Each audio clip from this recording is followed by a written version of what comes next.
ఈ తాత అంట బాతును కొనుక్కున్నాడంట. ఆ బాతు అంట బంగారు గుడ్లు పెట్టిందంట.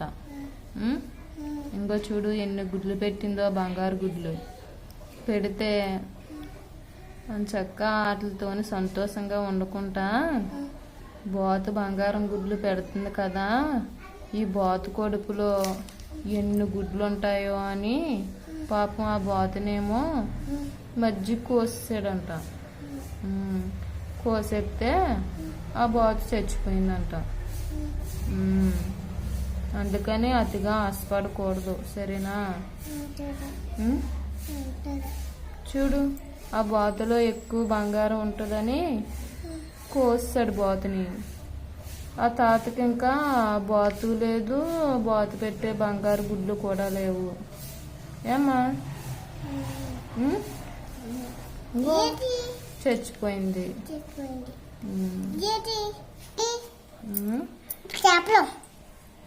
చేపలు ఈ అంట ఈ మూడును చెరువులో ఉండి అంట.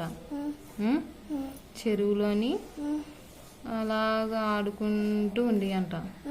ఉంటే ఒకరోజేమో ఈ వేటగాళ్ళు వచ్చారంట పట్టుకోవడానికి, చేపలు పట్టుకోవడానికి ఈ వేటగాళ్ళు వచ్చారంట. వల పట్టుకొని వచ్చారంట ఈ వేటగాళ్ళు. వస్తే ఈ మూడు ఏమో రెండు అన్నాయంట, వాటికి దొరకకుండా దూరంగా వెళ్ళిపోదాము అన్నాయంట. ఇదేమో వాళ్ళేం చేస్తారు, పర్వాలేదు, వాళ్ళు ఏం చేయలేరు, నన్ను ఏం చేయలేరు, నేను బయటనే తిరుగుతాను అన్నదంట ఇది. అంటే అప్పుడేమో వీళ్ళు ఏం చేశారు, అలాగా వేటాడుతూ వేటాడుతూ చెరువునంతా గాలిచ్చారంట. ఈ రెండు చేపలు దొరకలేదంట. ఎక్కడ దొరకకపోతే ఈ రెండు చేపలు పారిపోయి అంట, ఎక్కడికో పారిపోతే ఈ చేప మాత్రం వీళ్ళకి దొరికేసిందంట. ఇదిగో చూడు ఎలగెట్టిపోతున్నారు.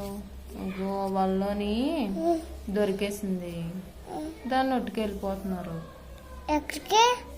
ఒట్టుకుపోయి కూర వండేసుకుంటారు. ఒట్టుకెళ్ళిపోతారమ్మా, ఆ చేపని పట్టుకెళ్ళిపోయి కూర వండేసుకుంటారు.